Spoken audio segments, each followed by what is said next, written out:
जी प्रणाम आचार्य जी। अ, एक लाइन आज आपने कही थी, निश्चित हुए कि निविष्ट हुए। तो इस पर मैं प्रैक्टिकल हमारे जीवन से, जीवन में जो चलता है उससे समझना चाहूंगा कि लोग निश्चित होते हैं सरकारी नौकरी पाने के लिए, हम्म। एक अच्छा पति पाने के लिए, और जीवन भर उस निश्चितता में ऐसा जीते हैं कि आखिरी में पेंशन यहीं से लेना है। और अ, लगता भी है कि आखिरी में पेंशन ले ही लेते हैं कि जीवन चल गया उनका। तो दिखता तो है ऐसा कि जीवन चल गया उनका। अब मैं खुद भी सरकारी नौकरी में ही हूँ, तो देखता हूँ कि लोग निश्चित रहते हैं कि पेंशन यहीं से लेना है, लेकिन काम भी पेनफुली करते हैं, फिर भी निश्चित रहते हैं। तो मिल तो जाता है उनको। मेरे साथ के लोग हैं, मैं संस्था में 100 से ऊपर लोग हैं यहाँ। इनके भी सबके रिपोर्टिंग स्ट्रक्चर्स हैं, लोगों के बॉस हैं, बॉस के बॉस हैं, ये सब भी है। यहाँ पे कोई किसी के साथ कर ही दे दुर्व्यवहार तो अगले दिन से आएगा काम पर? नहीं आएगा। सरकारी नौकरियों में क्यों नहीं ऐसा होता?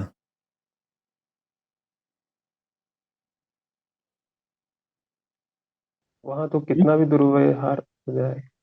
आप लोगों को देवता लोग मिले हैं क्या बॉस के रूप में? आप लोग क्यों नहीं नौकरियां छोड़ते? हमने तो नहीं सुना कि सरकारी महकमों में 10% एट्रिशन था इसी वर्ष में, और कंपनियों में तो ये साधारण बात होती है। बल्कि अगर 10% ना हो तो माना जाता है कि यहाँ सब तरह के लोग बैठे रहते हैं, नाकारा लोग भी निकाले नहीं जाते। सरकारी नौकरी छोड़ते आमतौर पे देखा क्यों नहीं जाता लोगों को? तो आप ये तो देख रहे हो कि आपको पेंशन मिलती है, आप ये नहीं देख रहे आप दाम क्या चुकाते हो। कोई कितना भी दुर्व्यवहार कर ले वहां पड़े रहोगे।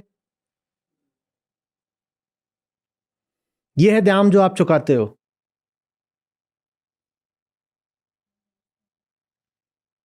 कि पेंशन के मारे कुछ भी हो रहा है पड़े रहो। इंटरव्यू देने लोग आते हैं, पूछो इंटरव्यू देने क्यों आए हो भाई, पुरानी जगह छोड़ के यहाँ क्यों आना चाहते हो? तो कहते हैं जॉब सेटिस्फेक्शन। तुम्हारे उनको पुरानी जगह पे जॉब डिससेटिस्फेक्शन था, उसको जॉब डिससेटिस्फेक्शन था तो उसने छोड़ दी। आपको होता है जॉब डिससेटिस्फेक्शन, आप क्यों नहीं छोड़ पाते? या आप सरकार के साथ काम कर रहे हो तो 100% आप सेटिस्फाइड ही हो? आप दाम क्या चुका रहे हो ये नहीं देख रहे हो। सारा डिससेटिस्फेक्शन आप चुपचाप पीते रहते हो, अंदर ही अंदर घुटते रहते हो कि पेंशन पा जाऊंगा। और भी जो आपके स्वार्थ जुड़े हों पेंशन के अलावा सब। और जॉब प्रोफाइल कोई ऐसा तो है नहीं कि सरकारी महकमों में इतनी विशेष होती है कि आप आनंदित रहते हो एकदम।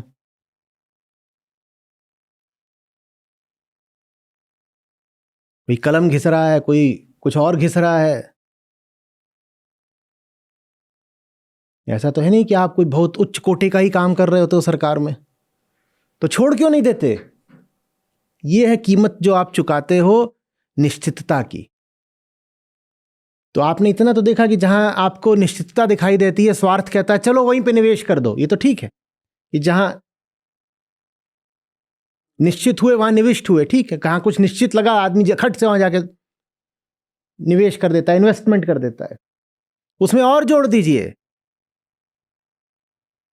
जहां निविष्ट हुए वहां नष्ट हुए। निश्चित हुए तो निविष्ट हुए, और निविष्ट हुए तो नष्ट हुए।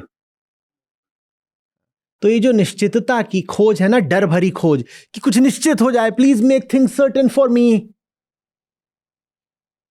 प्लीज रिमूव द अनसर्टेनिटी, उसकी आप बहुत बड़ी कीमत चुकाते हो, इतनी कि आप नष्ट हो जाते हो।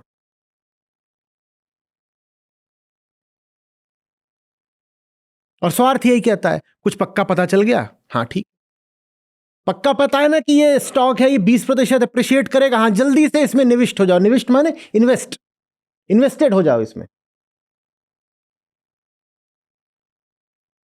रिश्तों में भी तो यही होता है, आपको कोई दिखता है, आप ये मानना चाहते हो कि वो व्यक्ति जैसा आपको लग रहा है निश्चित ही वैसा है,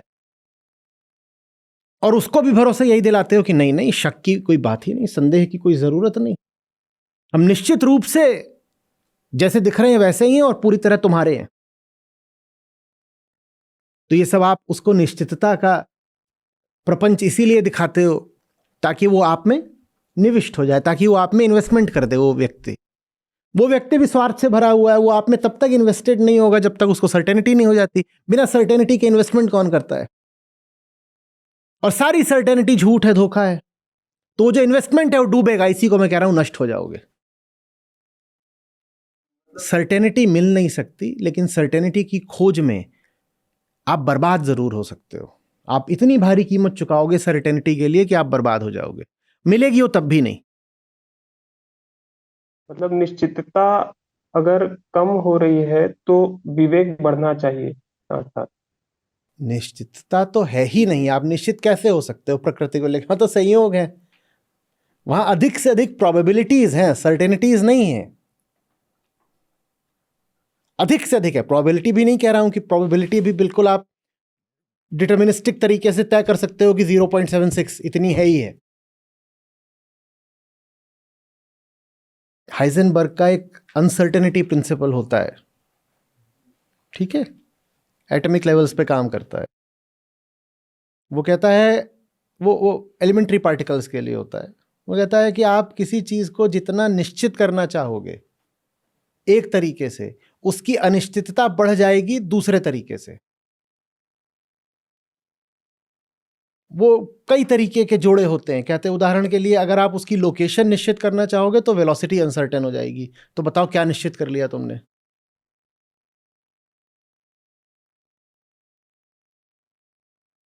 उसका और तुम कोई फिजिकल इंडिकेटर निश्चित करना चाहोगे तो कोई दूसरा चीज उसका अनिश्चित हो जाएगा। तो बताओ तुमने क्या निश्चित कर लिया?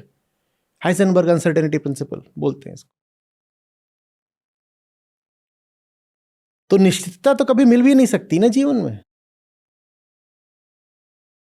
मैं ही नहीं कह रहा, जीवन भी एलिमेंट्री पार्टिकल है, उदाहरण के बता रहा हूं बस। एक चीज रोकोगे दूसरी चीज बिखर जाएगी, क्योंकि बिखरना प्रकृति है जिसको आप बदल नहीं सकते। उससे लड़ा नहीं जा सकता, उसको समझा जा सकता है बस। और स्वयं भीतर से इतना मजबूत हुआ जा सकता है कि बाहर बाहर अनसर्टेनिटी चलती रहे, भीतर भीतर हम अनपर्टर्ब्ड रहेंगे। बाहर बाहर प्रकृति में कुछ भी होता रहे, भीतर हम निश्चिंत रहेंगे। बाहर जो निश्चितता नहीं मांगता वो भीतर निश्चिंतता पा लेता है। तो आप देख लो आपको क्या चाहिए, निश्चितता या निश्चिंतता? सर्टेनिटी मांगोगे तो सर्टेनली टेंशन मिलेगा बस, और सर्टेनिटी की मांग छोड़ दो, भीतर से आजाद हो जाओगे।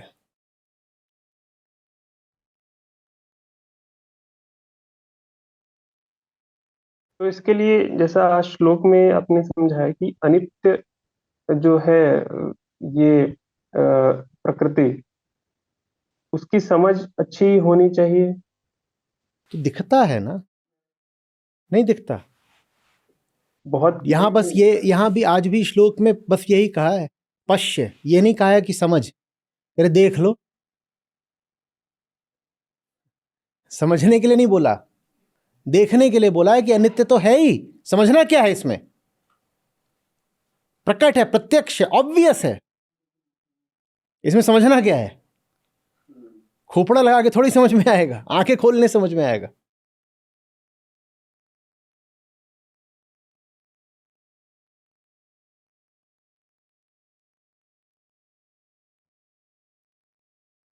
अनित्य है फिर भी आचार्य जी चिपक जाते हैं। जैसे कुछ मिठाई खा रहे हैं तो अगले दिन भी वही चाहिए। जब अनित्य है तो बुद्धि में ये बात जाती क्यों नहीं? तुम खा लो अगले दिन भी वही मिल रही हो तो। बस मन छोटा मत करो, नहीं मिले तो। हाँ। जितने दिन मिल रही है झाड़ दो, कौन रोक रहा है। पर एक दिन आएगा जब मिलेगी नहीं। जब नहीं मिले तो अपना बोरिया बिस्तर बांधो, झोला उठाओ और चल दो किसी अज्ञात दिशा में। मिली तो मिली, नहीं मिली तो नहीं मिली बाबा, कोई बात नहीं।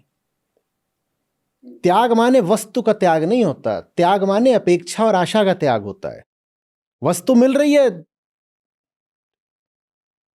पर यह आशा मत करना कि मिलती रहेगी।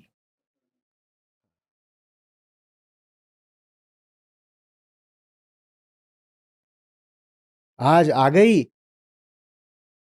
अभिवादन कर लो, अनुग्रह के साथ स्वीकार कर लो। कल नहीं आएगी, हमें इसका भी स्वीकार है।